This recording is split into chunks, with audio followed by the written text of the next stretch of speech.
नमस्कार दोस्तों, मैं Dharmendra Verma online study with DK में आपका बहुत बहुत स्वागत करता हूं। आज हम दोस्तों बाल विकास एवं शिक्षा शास्त्र का एक टेस्ट लेकर आए हैं जिसमें आपको 30 प्रश्न मिलेंगे। 30 में से आपको 20 अंक प्राप्त करना है। यदि आपने 30 में से 20 अंक प्राप्त कर लिए तो आप अभी तक जो आपने बाल विकास एवं शिक्षा शास्त्र पढ़ा है वो आपका बहुत अच्छा है। आपने अभी तक का जो तैयारी की है वो बहुत अच्छी तैयारी कर चुके हैं। तो 20 अंक आपको प्राप्त करना है।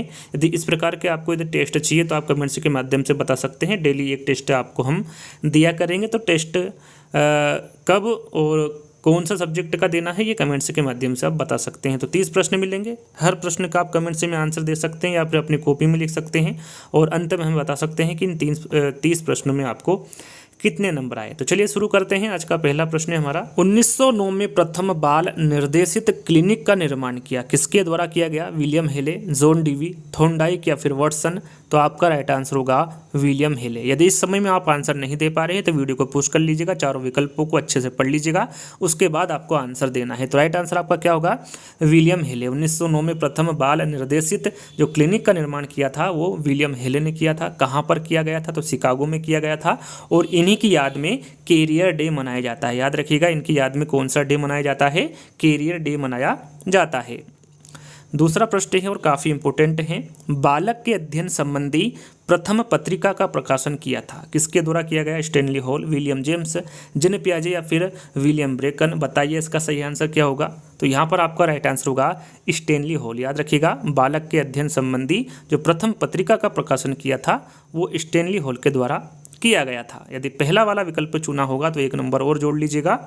तीसरा प्रश्न, कौन से सिद्धांत में बाल्यकाल के अनुभव के निकासात्मक आयाम पर बल दिया गया? व्यवहारवाद, प्रकार्यवाद, मनोविश्लेषणवाद या फिर संरचनावाद? चार विकल्प है आपके सामने, क्या होगा सही आंसर? तो यहाँ पर आपका राइट आंसर होगा मनोविश्लेषणवाद। मनोविश्लेषणवाद में बाल्यकाल के अनुभव के निकासात्मक आयाम पर बल दिया गया। यहाँ पर तीसरा वाला विकल्प आपका सही होगा। उपलब्धि आवश्यकता किस प्रकार का अभिप्रेरक है? जैविकी है, प्राथमिक है, सामाजिक है या फिर असामाजिक है? तो यहाँ पर राइट आंसर आपका क्या होगा? यहाँ पर आपका राइट आंसर होगा सामाजिक। याद रखिएगा, उपलब्धि आवश्यकता ये सामाजिक अभिप्रेरक है। यहाँ पर तीसरा वाला विकल्प आपका सही होगा।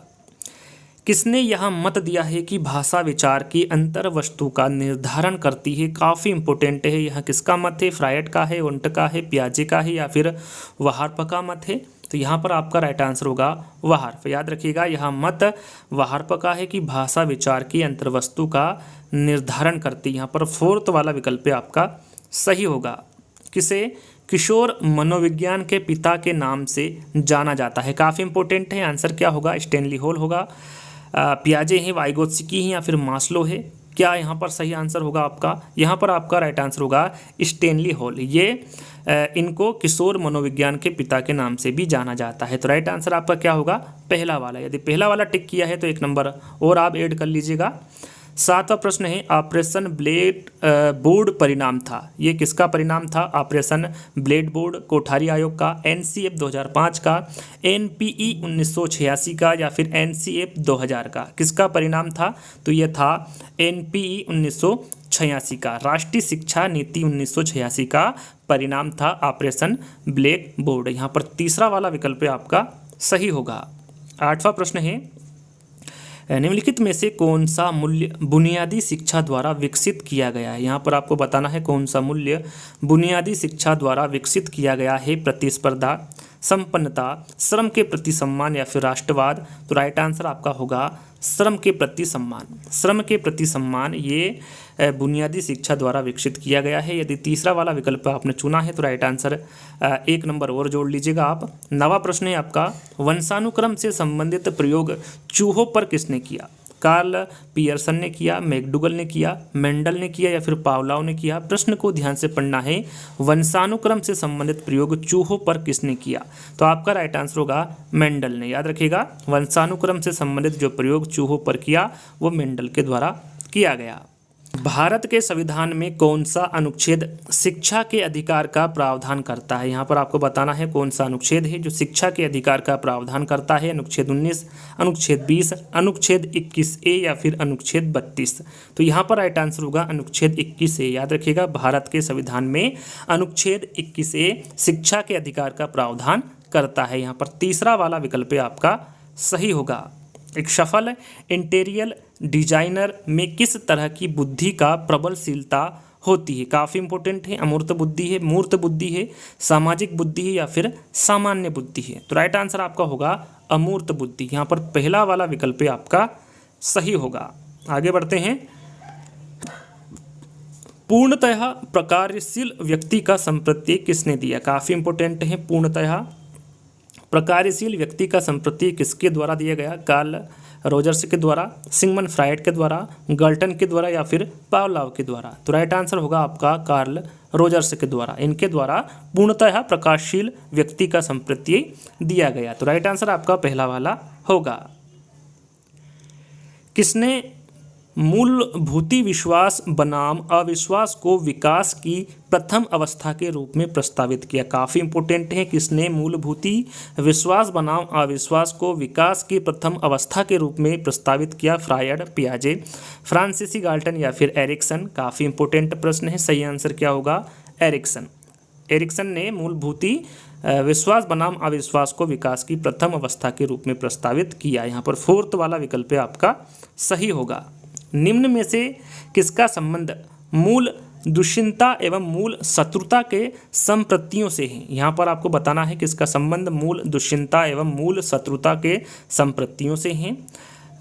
लॉरेंज का है, हल का, हार्नी का या फिर जुंग का? काफ़ी इंपॉर्टेंट प्रश्न है, तो ध्यान दीजिएगा। ये है केरेन हार्नी का। केरेन हार्नी का संबंध मूल दुश्चिंता एवं मूल शत्रुता के संप्रतियों से है। यहाँ पर तीसरा वाला विकल्प आपका सही होगा।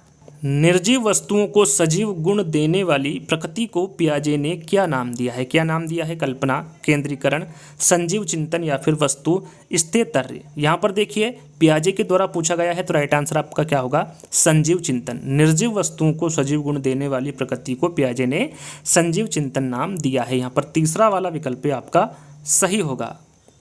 विस्मरण के प्रयोग स्वयं पर किसने किए हैं? यहाँ पर देखिए विस्मरण के प्रयोग जो है ये स्वयं पर किसने किए हैं? वर्दाइमर ने किए हैं, एबिंगहॉस ने किए हैं, मेस्लो ने या फिर हल ने? काफ़ी इंपॉर्टेंट प्रश्न है। क्या सही आंसर होगा? राइट आंसर होगा आपका एबिंगहॉस। इन्होंने विस्मरण के प्रयोग स्वयं पर किए हैं। यहाँ पर बी वाला विकल्प आपका सही होगा। निम्न में से कौन सी प्रविधि बालकों को अनुसंधान सिखाने के लिए उचित है? प्रभुत्वात्मक प्रविधि, प्रजातांत्रिक प्रविधि, अनुमतिपूर्ण प्रविधि या फिर निष्क्रिय प्रविधि? तो राइट आंसर आपका होगा यहाँ पर प्रजातांत्रिक प्रविधि। याद रखिएगा, प्रजातांत्रिक प्रविधि बालकों को अनुशासन सिखाने के लिए उचित है। तो यहाँ पर बी वाला विकल्प आपका सही होगा। आगे बढ़ते हैं। बुद्धि के सूचना प्रक्रम जिसे प्रोसेसिंग भी कहते हैं, इस उपागम का वर्णन किसने दिया? स्टेनबर्ग ने, बीने ने, टर्मन ने या फिर थ्रस्टन ने? काफ़ी इंपॉर्टेंट प्रश्न है। राइट आंसर आपका होगा स्टेनबर्ग। इन्होंने बुद्धि के सूचना प्रक्रम उपागम का वर्णन दिया। यहाँ पर पहला वाला विकल्प आपका सही होगा। अगला प्रश्न है, अव्यक्त अधिगम के संप्रत्यय के वर्णन अपने सिद्धांतों में किसने किया? किसने किया? हल ने, बंडूरा ने, टोलमेन ने या फिर गुथरी ने? काफ़ी इंपॉर्टेंट प्रश्न है, तो आपका राइट आंसर होगा टोलमेन। याद रखिएगा, अव्यक्त अधिगम के संप्रत्यय के वर्णन अपने सिद्धांतों में किसने किया? टोलमेन द्वारा किया गया। 20वां प्रश्न है, अवचेतन से प्रयुक्त व्यू रचना जो अहम को दुश्चिंता से बचाती है, ये क्या कहलाती है? रक्षा युक्ति, स्वबचाव, स्वप्रत्यय या फिर स्वबचाव व्यू रचनाएं? तो यहाँ पर आपका राइट आंसर होगा रक्षा युक्ति। याद रखिएगा, अवचेतन से प्रयुक्त व्यू रचना जो अहम को दुश्चिंता से बचाती है उसे रक्षा युक्ति कहते हैं या फिर वह रक्षा युक्ति कहलाती है। यहाँ पर पहला वाला विकल्प आपका सही होगा। दूसरों के अनुभव किए हुए संवेग को महसूस करने की योग्यता कहलाती है? परमानुभूति, सहानुभूति, समवेग या फिर सम अनुभूति? तो यहाँ पर आपका राइट आंसर क्या होगा? राइट आंसर आपका होगा सम अनुभूति। याद रखिएगा, दूसरों के अनुभव किए हुए संवेग को महसूस करने की योग्यता सम अनुभूति कहलाती है। यहाँ पर जो फोर्थ वाला विकल्प होगा वो आपका सही होगा। निम्नलिखित में से कौन सा बुद्धि का सिद्धांत संज्ञानात्मक प्रक्रिया पर आधारित है? स्टर्नबर्ग का त्रितंत्र सिद्धांत, गार्डनर का बहुबुद्धि सिद्धांत, गिलफोर्ड त्रिआयामी सिद्धांत या फिर स्पीयरमैन का द्विकारक सिद्धांत? यहाँ पर बुद्धि का सिद्धांत संज्ञानात्मक प्रक्रिया पर आधारित है। वो कौन सा बुद्धि का सिद्धांत है? तो वो है स्टर्नबर्ग का त्रितंत्र सिद्धांत। यहाँ पर पहला वाला विकल्प आपका सही होगा। अगला प्रश्न है, छात्र का वहाँ सोपान या फिर वहाँ अवस्था कौन सी है जब वहाँ सर्वाधिक रूप से संवेगों से घिरा रहता है? शैशवावस्था है, बाल्यावस्था है, प्रौढ़ काल है या फिर किशोरावस्था है? तो यहाँ पर आपका राइट आंसर होगा किशोरावस्था। किशोरावस्था में सर्वाधिक रूप से छात्र घिरा रहता है। यहाँ पर फोर्थ वाला विकल्प आपका सही होगा। अगला प्रश्न है, शैक्षिक अवधारणा का सर्वाधिक उचित अर्थ है। यहाँ पर देखिए सर्वाधिक उचित अर्थ आपको शैक्षिक अवधारणा का बताना है। पढ़ने की क्षमता संबंधी विचार, शैक्षिक विचार के विषय में शिक्षा का समन्वित रूप या फिर उपरोक्त सभी। तो यहाँ पर राइट आंसर होगा उपरोक्त सभी। ये तीनों ही उचित अर्थ हैं शैक्षिक अवधारणा का। तो राइट आंसर आपका यहाँ पर फोर्थ वाला होगा। बहुवादी बुद्धि ज्ञान का अनेक पद्धतियों से प्रदान कर एक से अधिक कौशलों को प्रकट करती है। यहाँ जो विचार है ये किसका है? हर्बर्ट का है, गार्डनर का है, कोहन का है या फिर जॉनसन का है? काफ़ी इंपॉर्टेंट प्रश्न है। राइट आंसर आपका होगा गार्डनर। जो विचार दिया गया है ये गार्डनर के द्वारा दिया गया है। यहाँ पर बी वाला विकल्प आपका सही होगा। योजना विधि में छात्रों को वातावरण मिलता है। किस प्रकार का वातावरण मिलता है? सहयोग का, बंधन का, स्वच्छंदता का या फिर स्वतंत्रता का? तो ये मिलता है स्वतंत्रता का। याद रखिएगा योजना विधि में छात्रों को जो वातावरण मिलता है वो स्वतंत्रता का मिलता है। उपलब्धि परीक्षणों का प्रमुख उपयोग होता है अधिगम उत्पाद जांच में, शैक्षणिक मार्गदर्शन में, उपचारात्मक शिक्षण में या फिर उपरोक्त सभी में। तो यहाँ पर उपलब्धि परीक्षणों का प्रमुख उपयोग पूछा गया है तो आपका राइट आंसर होगा अधिगम उत्पाद जांच में, शैक्षणिक मार्गदर्शन में और उपचारात्मक शिक्षण में। राइट आंसर आपका होगा उपरोक्त सभी।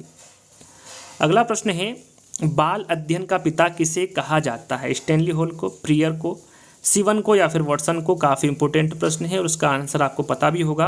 राइट आंसर होगा स्टैनली हॉल। बाल अध्ययन का पिता स्टैनली हॉल को कहा जाता है। कहानी कथन विधि से बालकों में विकास होता है। किसका होता है? विषय का, तार्किकता का, कल्पना का या फिर ज्ञान का? तो कहानी कथन विधि में जो बालकों का विकास होता है वो किसका होगा? कल्पना का होगा। यहाँ पर तीसरा वाला विकल्प आपका सही होगा। अंतिम प्रश्न है, एक प्रक्रिया है जिसमें बालक संस्कृति के तौर तरीके सीखता है। अभिप्रेरणा है, समायोजन है, समाजीकरण है या फिर कोई नहीं? यहाँ पर देखिए बालक संस्कृति के तौर तरीके सीखता है तो कौन सी प्रक्रिया होगी? वो समाजीकरण होगा। यहाँ पर तीसरा वाला विकल्प आपका सही होगा। आई होप, मैं आशा करूँगा कि आपको 30 में से 30 अंक प्राप्त होंगे। तो कमेंट्स के माध्यम से बताना है आपको कितने अंक प्राप्त हुए। तो आगे भी यदि आपको इस प्रकार के टेस्ट चाहिए तो आप कमेंट्स के माध्यम से बता सकते हैं। तो जल्द ही दोस्तों एक नई वीडियो के साथ मिलेंगे। जब तक के लिए धन्यवाद।